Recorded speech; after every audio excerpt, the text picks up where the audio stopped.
Alhamdulillah, kami dah sampai ke destinasi.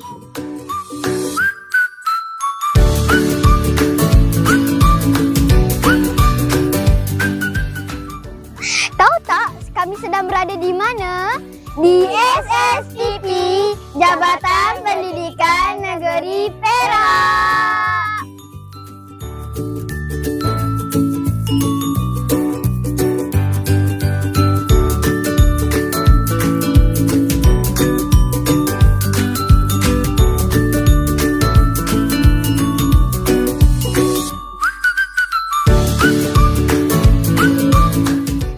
Tujuan kami berada di sini adalah untuk menghadiri Bengkel Lensa Edu Perak TVPSS peringkat negeri Perak.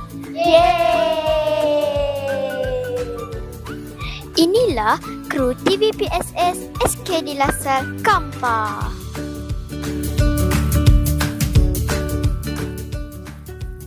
Tak sabarnya kami nak berbengkel.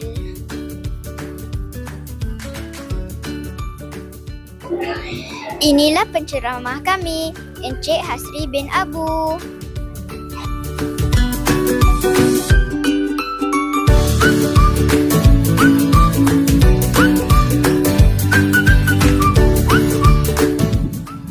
Dalam bengkel ini, kami diberi pendedahan tentang cara menghasilkan kandungan TVPSS. Kami belajar daripada peringkat merancang idea dan skrip, teknik rakaman video dan audio sehinggalah kepada proses menyunting dan menghasilkan video yang kreatif. Anda nak tahu apa yang ada di SSTP? Jom ikut kami. Di sini ada studio micro teaching. Nak tengok dalam? Jom.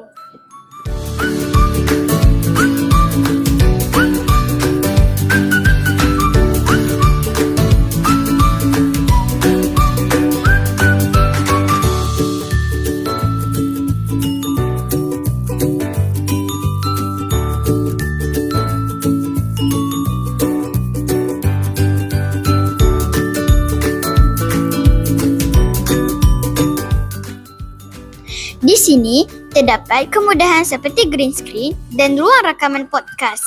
Studio ini digunakan untuk menghasilkan bahan pengajaran serta kandungan video lebih kreatif dan menarik. Sebelum pulang, mestilah ambil gambar kenangan dulu. Terima kasih kepada SSTP Negeri Perak kerana memberi peluang kepada kami untuk sertai Bengkel Lensa Edu Perak TVPSS. Okeylah kawan-kawan, jangan lupa follow, like dan share video ni. Semoga berjumpa lagi. Bye!